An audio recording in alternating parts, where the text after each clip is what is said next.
चिकीर्षति के समान जीर्षति भी बनेगा।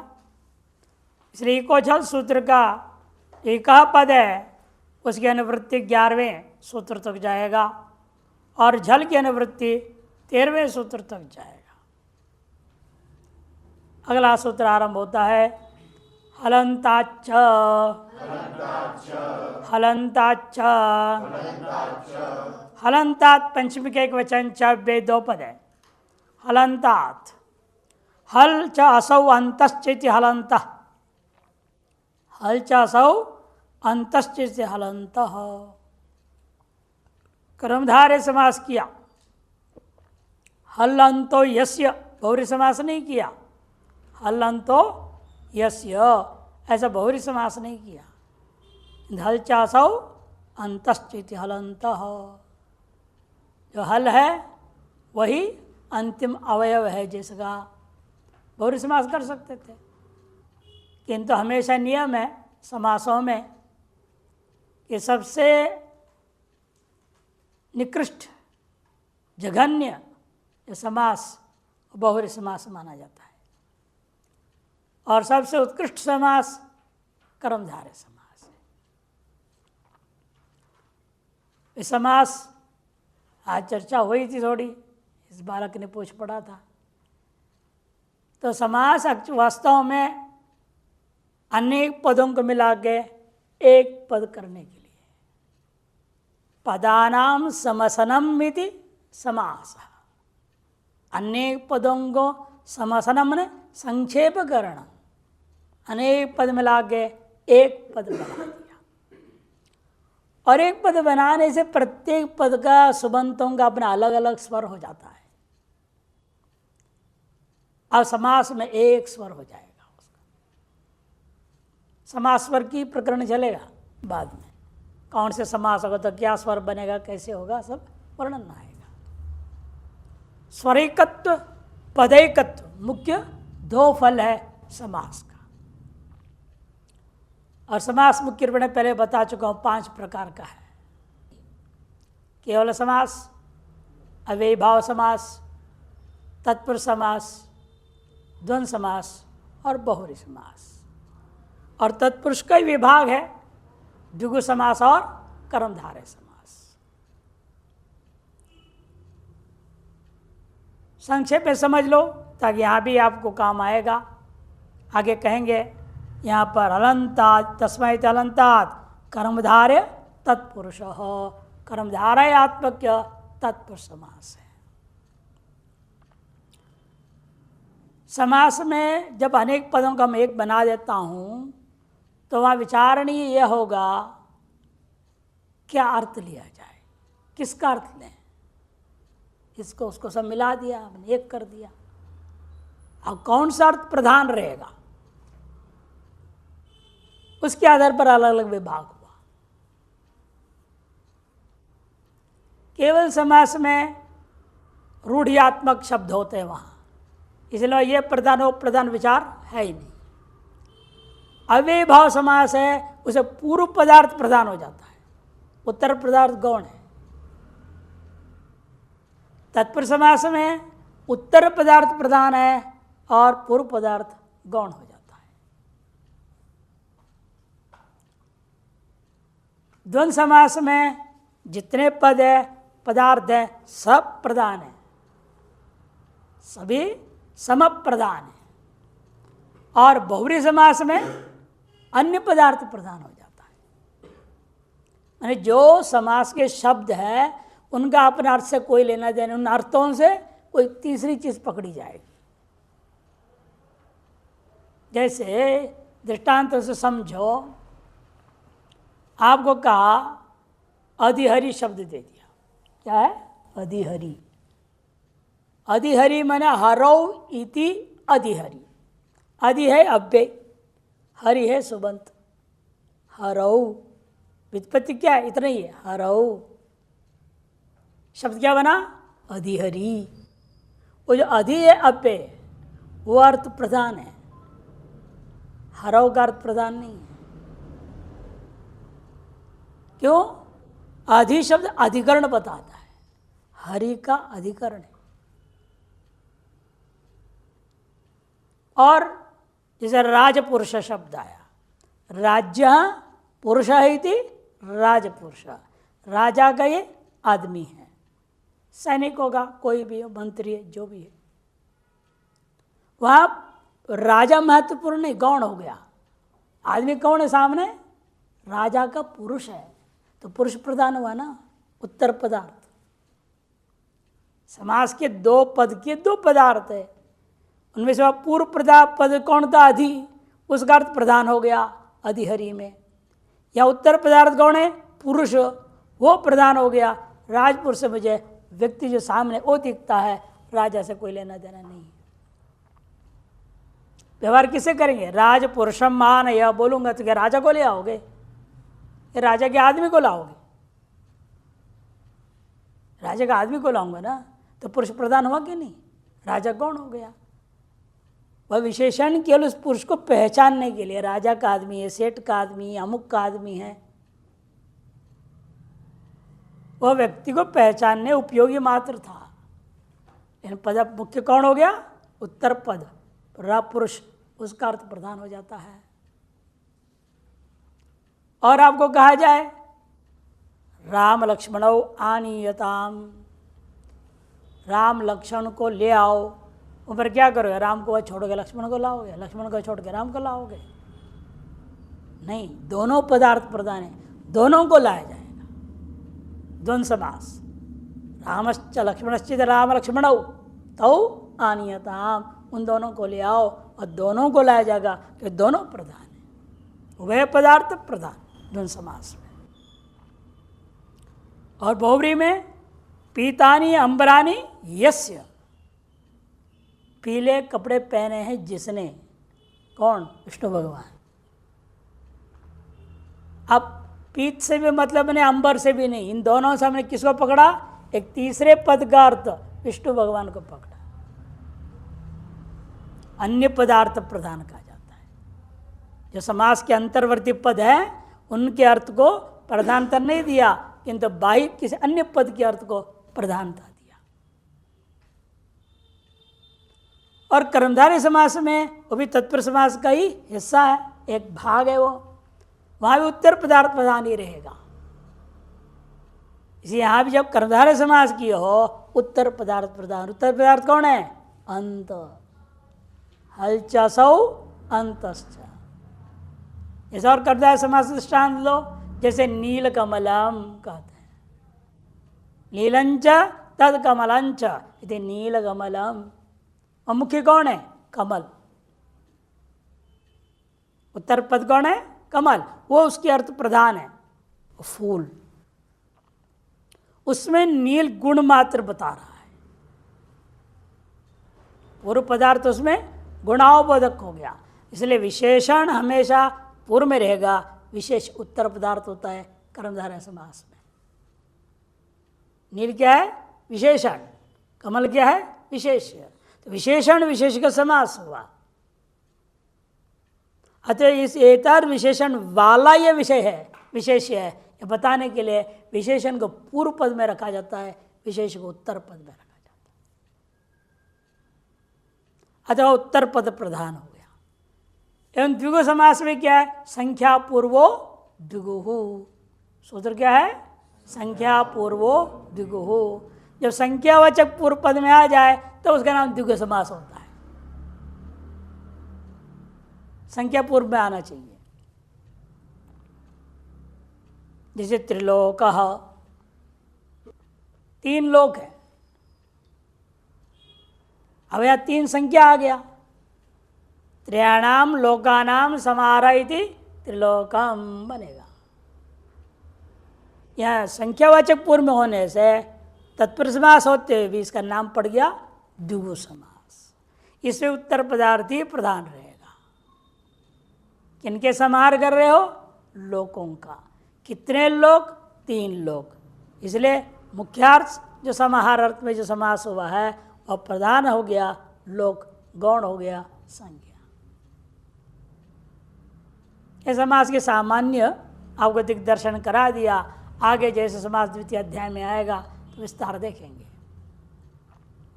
यहाँ इसलिए कर्मधारय तत्पुरुष समास हुआ है अनुवृत्ति किन किन की हुई है यहाँ? इको, झल, सन और कित, इनकी अनुवृत्ति हो गई। अर्थ है इसका इका समीपो यो हल तस्मात् परो झलादि सन किद्दत भवति। इक के समीप जो हल है उससे पर में विद्यमान जो झलादि, उसको झलादि सन को किद्दत भाव कर देता है। अंत शब्द अत्र समीपवाची, इसलिए अंत शब्द यहाँ क्या अर्थ में है? समीपवाची, हल के समीप। और हल के समीप कैसे बनेगा हल? तो इक के समीप हल कहना पड़ेगा, इसलिए इक के समीप में हल होना चाहिए। और हल से परे क्या होना चाहिए? सन होना चाहिए। झलादि सन, जिसको इट नहीं हुआ है, झलादि इट होने से वो आजादी हो जाता है, झलादि सन होना चाहिए। मन इट ना हो, ऐसे सन हो। ऐसे क्यों कहा? सीधे हलंतात हलंतो ये शांति हलंतम तस्मात् हलंतात बहुरी समास कर देते, तो समस्या क्या होती? इक से पर में संयोग रहेगा ना, इक से पर में संयोग है, उससे पर में सन ना आ जाए, वहां भी सूत्र लग जाता, वो इष्ट नहीं है। इक के समीप में एक हल हो, उस एक हल के बाद में सीधे झल आदि सन होनी चाहिए। ये अर्थ निकालने के लिए उन्हें कर्मधारय समास करना पड़ा। देखिए दृष्टांत से स्पष्ट हो जाएगा। बिभित्सति बुभुत्सते, भिदिर धातु है। क्या धातु है? भिद धातु। भिद धातु से कौन सूत्र से सन आता है? हाँ, कितने सूत्र कई बार बोल दिए। धातो हो समान कर्तृकाद इच्छायाम वा, उसे सन आया। किस धातु से? भिद धातु से। सन का क्या बचेगा? स, भिद धन स। भिद भिद संयंगो द्वित्व करेगा, सूत्र लग रहा है यहाँ। धातो हो समान कर्तृकाद लग गया, फिर संयंगो हो द्वित्व कर देगा, वो भिद भिद बनेगा। स, भिद भिद स। फिर संयंगों के बाद पूर्वो अभ्यास, पूर्व का क्या नाम हो जाता है? अभ्यास नाम हो जाते, संज्ञा सूत्र है। पूर्वो अभ्यास, इसका नाम अभ्यास पड़ा। अभ्यास में क्या होगा? हलादि शेष, सूत्र लग गया, तो केवल भी बचा यहाँ पर। भी, भिद और स हो गया। भी भिद स, भी भिद स। अनिट धातु होने से इट नहीं हुआ। एकाच उपदेशे अनुदात्तात, एक सूत्र क्या है आपका रटा हुआ है?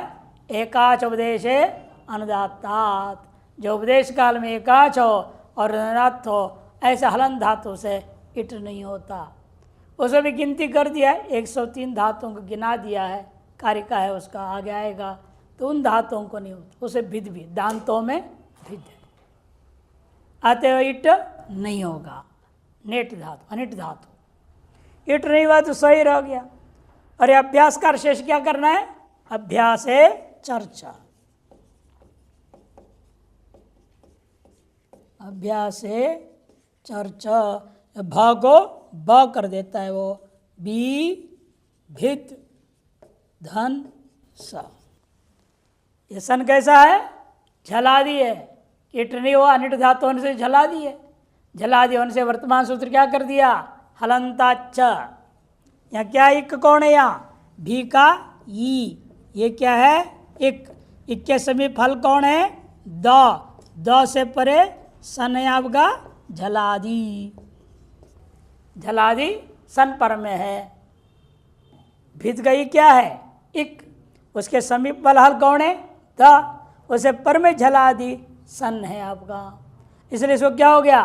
किद्वद हो गया। किद्वद होने का लाभ क्या हुआ?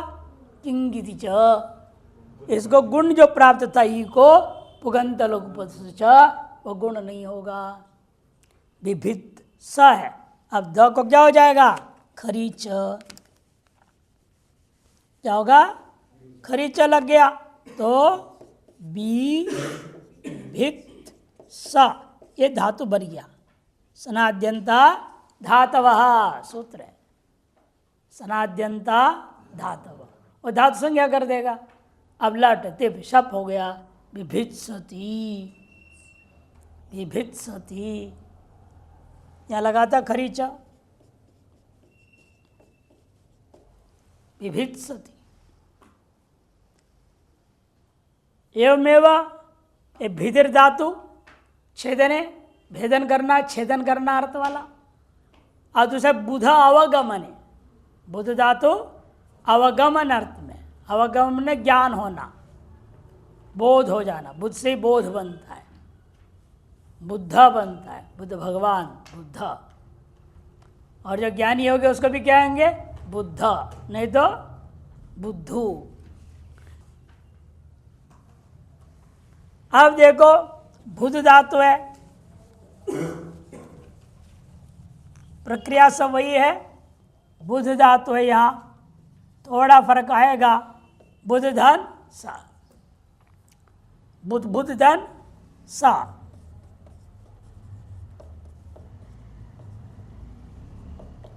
यहाँ पर आपको अभ्यास से चर्चा लगाने की जरूरत नहीं पड़ेगी। क्या?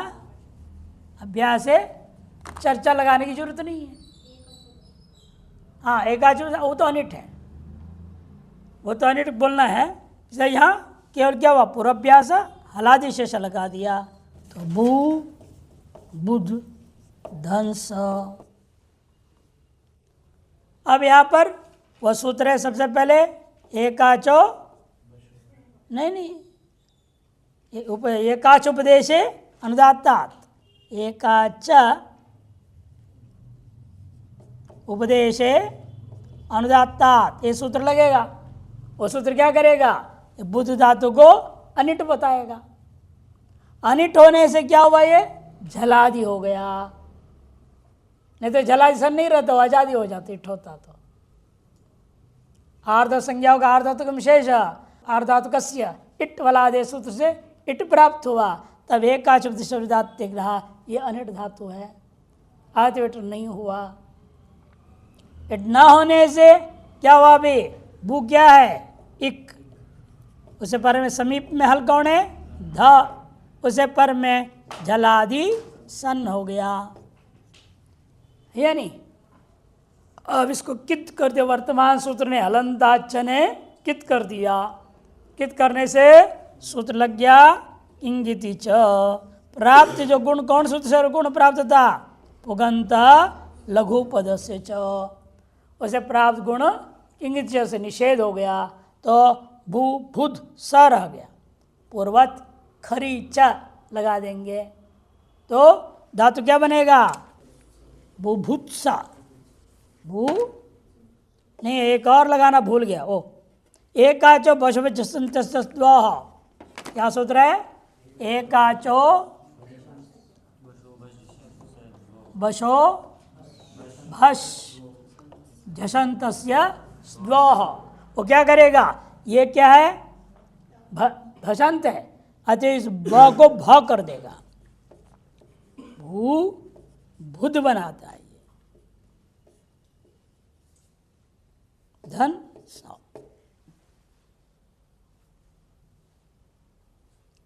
एकाचो झषन्तस्य, झष है ध, झषंत होने के कारण से एकाच भी है, बुध भी धातु एकाच भी है, अतः इसको के भस को भस कर दिया, बशो भस। बस कौन है? ब था, उसको भस क्या कर दिया? भ, स्थानांतरतम लगा दिया, भ को भ हो गया, ड को ढ हो जाएगा, इस तरह से है। तो बुभुत संसरा लगाओ खरीचा, तो धातु बनेगा बू भुत्स, बुभुत्स, लट त आतर पदया लट त होगा, तो बुभुत्सते, भू भुत्सते, ये रूप बन जाएगा, बुभुत्सते।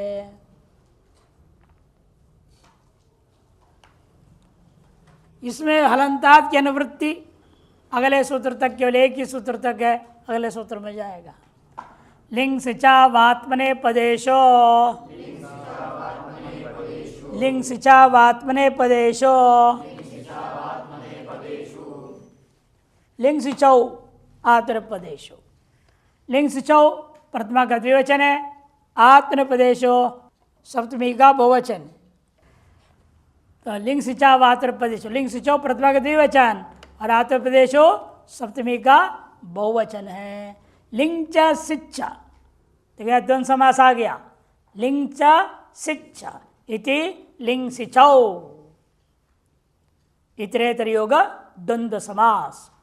द्वंद्व समास दो प्रकार का होता है, इतरेतर योग और समाहार द्वंद्व। पहले भी संक्षेप बताया था। इतरेतर द्वंद्व में क्या होता है, हमेशा समास पुल्लिंग या स्त्रीलिंग में बनेगा और जितने शब्द हैं उसके अनुसार संख्या होगी। कम से कम दो होता है, इसे द्विवचन, तीन रखोगे तो बहुवचन। लिंग से चौ या दो ही था, इसे द्विवचन हो गया। जहाँ अनेक आएंगे, पहले आपने देखा है अनेक वाला भी था, बहुवचन हो गया। यदि समाहार समास करोगे तो अनेक होने पर भी हमेशा एक वचन ही होगा और नपुंसकलिंग होगा। ये दोनों में अंतर ध्यान रखना है। हलंतात, इको, झल और कित, इतने की अनुवृत्ति आ गई। सन निवृत्त हो गया, यहाँ तक सन लगातार आया था, अब यहाँ से सन निवृत्त हो गया। सूत्रार्थ कर रहे हैं, इका समीपात धल परो झलादि लिंग सिचौ आत्मनिपद विषये किद्वद्भवतः। इक के समीपस्थ हल, उस हल से पर में यदि झलादि लिंग हो या झलादि सिच हो, वह भी आत्मनिपद के विषय में हो, तो वे दोनों प्रत्यय कित हो जाएंगे। कित होने के लिए वही है, गुण का कार्य नहीं होगा। दो ही काम मुख्य रूपेण कित का, गुण निषेध करना और संप्रसारण करना। वो भी तिंगंत कृदंत वाले कित हो तो, तद्धित में कित हो तो वृद्धि हो जाएगा। कितीचा सूत्र ही है, वृद्धि कर देता है। ये फर्क ध्यान में रखना है। तो कहते हैं कि दृष्टांत दे रहे हैं लिंग लकार के लिए, भित शिष्टा, उसे बुध धातु है ले रहे, बुध और बुध, वही दोनों ले रहे, भिद और बुध। भिद धातु उसको ले लो पहले, भित शिष्टा, और बुध धातु लेंगे। अब यहां लाऊंगा लिंग लकार। लिंग लकार में आत्मनेपद में क्या लाना पड़ेगा, त प्रत्यय पहले, त प्रत्यय पहले होगा। प्रथम पुरुष एक वचन में त प्रत्यय लाए।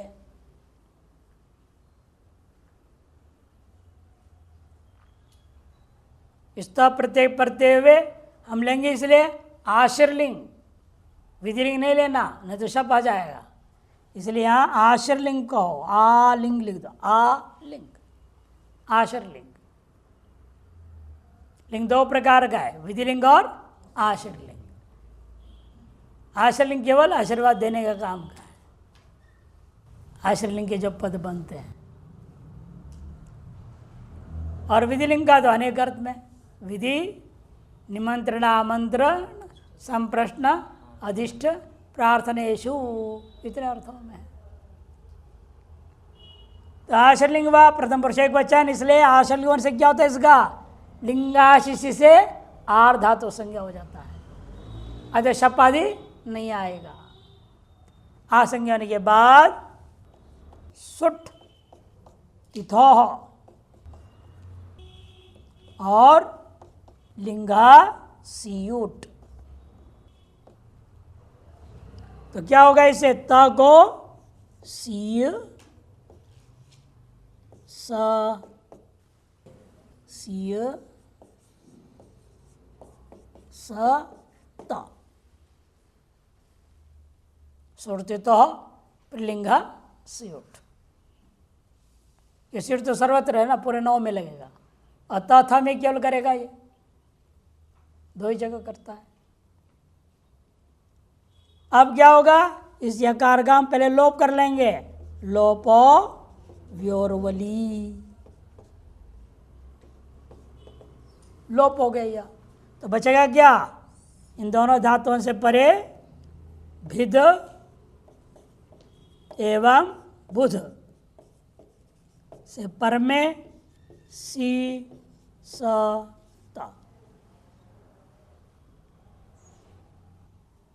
अब लगाऊंगा ये सूत्र को। वर्तमान सूत्र क्या कहता है, लिंग से चा वात्मने पदेशो, ये कहता है इक, इक कौन है यहाँ, भी का ई, और ये क्या है, इक है, और बू का ऊ भी इक है।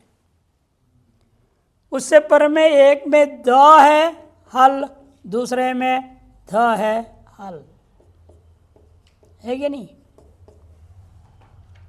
उससे पर में आपको आया लिंग, लिंग लकार है। और लिंग लकार भी कैसे है, झलादि है। ईट ना होने से, अनिट धातु होने से ये झलादि भी है। झलादि लिंग मिला, और झलादि लिंग में भी जो पर में जो प्रत्यय वो कैसा है, ये आत्मने पद है। तो क्या है, आत्मने पद है, झलादि है, लिंग है, आत्मने पद भी है। ये सब पर में निमित्त मिल गया।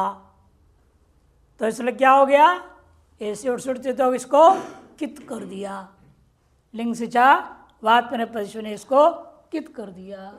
कित करने से इन दोनों जगह क्या प्राप्त था, पुगंत लघु पद से गुण, उस गुण को किंग ने निषेध कर दिया। अब बाकी कार्य कुछ सीधा है, केवल खरीचा लगानी है और ष्टुत्व करना है। शब्द ष्टुत्व आदेश प्रत्ययो हो, क्या है, कहाँ है ये, 8वां अध्याय 3रे पाद। अपदांत से मूर्धन्य के बाद शुरू होता है। 8-3-55 के बाद मूर्धन्य क्या है, सब आगे आएगा। तो आदेश प्रत्ययो क्या करेगा, स के सिकई का आगे स को श करेगा,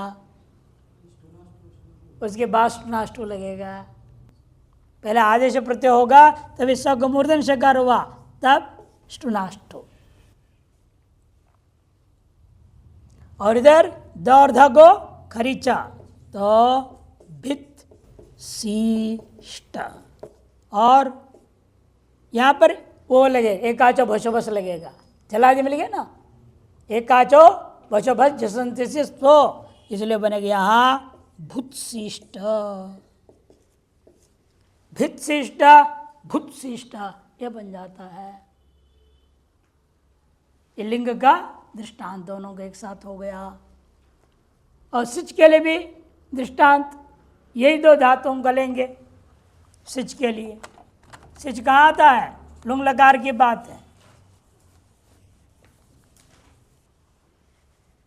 भिद धातु है और बुध धातु है, उन दोनों धातुओं से लुंग लकार। लुंग लकार प्रथम पुरुष एक वचन आत्मनेपद में ता प्रत्यय, भिद बुध धन ता, क्या है, धन ता। तो क्या बनना है अभी, ता प्रत्यय आया तो छली लुंगी चले सिच, छली लुंगी चले सिच, चले सिच से क्या हो जाएगा, सा बीच में बैठेगा,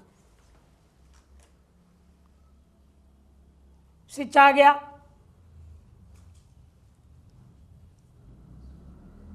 और सिच कैसा है? झलादि। क्यों? अनिट धातु से पर में होने से इट नहीं हुआ, तो झलादि सिच मिल गया आपको। झलादि सिच के प्रत्यय क्या होता है? कित हो गया उसको। झलादि सिच को आपने वर्तमान सूत्र क्या कहते हैं? लिंग सिचौ आत्मनिपदेशु। पर में आत्मनिपद है और लिंग संबंधी सिच होने के नाते धातु से पर इक समीप फल से परे सिच मिल गया। इक कौन है? भिद में ई, बुध में उ। इक उसके समीप फल है, भिद में द, बुध में धा। उसे पर में झलादि सिच मिल गया और उसे परे आत्र पद भी बैठा हुआ है, अतएव इसको कित हो गया। पूर्वत यहाँ पुगंधर से गुण प्राप्त था, किंग से उसको निषेध कर दे, कित होने का फल है। निषेध होने के बाद कार्य क्या होगा? उसके बाद यहां सूत्र लगेगा एक झलो झली। झलो झली सूत्र है। ये दोनों क्या है? झल है और तभी क्या है? झल है। बीच में सिच है, इसका लोप हो जाएगा। झलन से पर में झल हो और बीच में सिच हो, उस सिच का लोप हो जाता है। झलोझली क्या करेगा? सिच का लोप कर देगा। द ध क्या है? झल में आता है ना। द भी दोनों झल में आता है और वह त प्रत्यय जो भी झल में आता है। अतः बीच विद्यमान सिच को उसने लोप कर दिया। झलो झली तो बचा, इसलिए क्या है अभी? भिद बुध सिच का लोप हो गया और त प्रत्यय रह गया। एवं लुंग लकार कांड से एक काम, चाहे आदि में करो अंत में करो, यहां शुरू में क्या आएगा? लुंग लंग लिंग षोडुदात्त षडुदात्त अट्टागम हो जाएगा। अट्टागमन से एक बनेगा भिद और बुध धन ता।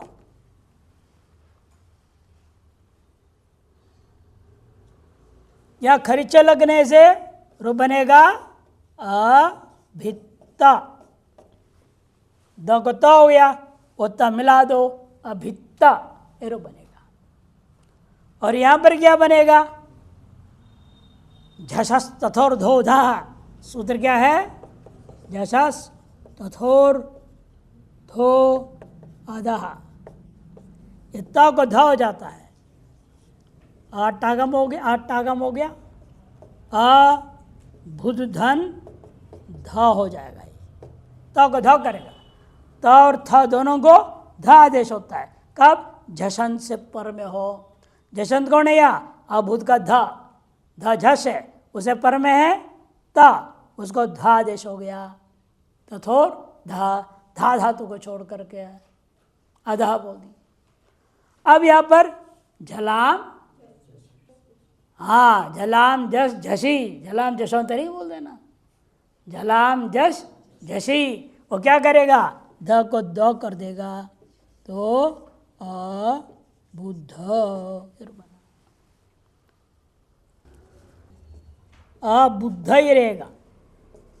अबुद्ध ये बनेगा। एकाचो ध्व हो बोला ना, सकारादि प्रत्यय होना चाहिए या ध्व प्रत्यय होना चाहिए, तब होता है। पूर्व में सकारादि थे तो वहां कर दिया, लेकिन यहां सकारादि नहीं है। सकार था, लोप हो गया। वो सिच था ना सकारादि, इसलिए दिमाग में था, लेकिन वो सिच लोप हो गया। सादि प्रत्यय नहीं है और ध्वम भी नहीं है, ध्वा भी नहीं है, इसलिए नहीं लगा। तो बुद्ध अभित्त ये रूप बन गए।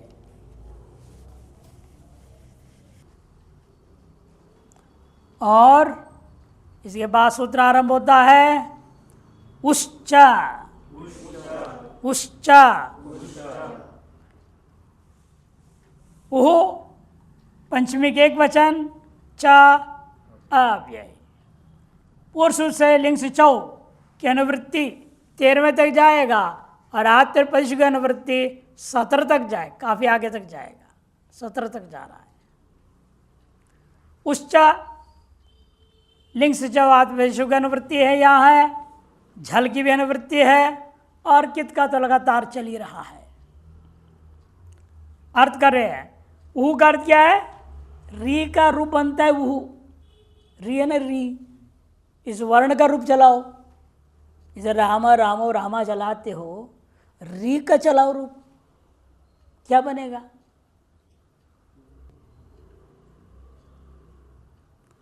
आ अरौ वरह, अरम अरौ रीन, रा ऋभ्याम ऋभि, और रे इक्वेंट होगा, रा रे ऋभ्याम ऋभ्यः, उहु, ये पंचमी षष्ठी में, उहु ऋभ्याम ऋभ्यः, उहु रोहो रीणाम रीणाम, अरि गुण होगा, हरि स्तोंगी सर्वनामस्थान यो। जैसे आप बनाया ना, क्रोष्ठी बनाया, पितृ धात्री वर्ण नहीं बनाया, उसे पितृ बनाया है और पित्त को हटा दो, री का रुकब शास्त्र चला लो, सभी में पित्त को हटा दो, पिता पितरो पितर, पित्त को हटा दो, क्या होगा? आ अरौ अरह, पितरम पितरो पितरीन है ना, तो पित्त को हटा दो, क्या बनेगा? अरम अरौ रीन, नहीं रीन पितरीन है, पित्त को निकाल दो, रीन हो गया। पित्रा, पित्त घटाओ, रा, पितृभ्याम पितृभि, पित्त को निकाल दूंगा, ऋभ्याम ऋभि, है ना। पित्रे, पित्त घटाओ, क्या बचेगा? रे, ऋभ्याम ऋभ्या, पितुहु, पितुहु, पित्त को निकाल दो, उहु, ऋभ्याम ऋभ्यः, उहु, पित्रोहो, पित्त को निकाल दो, रोहो, पितरीणाम रीणाम, पितरी, पित्त को निकालो, अरि, रोहो ऋषु, ये रूप बनता है। हर एक वर्ण का रूप आना चाहिए चलाना। आकार का क्या रूप चलाओगे? अह औ आहा, अम औ आन, फिर ये ना, और इनमें गुण होगा ना, ये ना, आभ्याम, राम ही बनता ना, नहीं ये भी नहीं बनेगा, राम ही बनता है, आई ही, आई में जब राम ही बना, राम हटा दो, आई बचा लो, अवर्ण जो अंतिम वर्ण को भी लेकर रख दो। आय, आभ्याम, एभ्यः, आत आद, आभ्याम एभ्यः, अस्य, अयः, आनाम, रामाणाम, आनाम, ए केवल है, रामे ए, अयोः एषु, हरि हरि हरयः, ई अयः, इकार कर चलाओगे तो वर्णों का दिमाग में होना चाहिए थोड़े थोड़े। तो इसलिए ऋकारांत धातुओं से परे कह दिया, रिवर्णांता धातो परौ, झलादौ जो है लिंग सिचौ, झलादि लिंग सिचौ, आत्मपद विषय है किद्वत भवतः, आत्मपद किद्वत हो जाएगा। इनके दृष्टांतों को कल देखते हैं।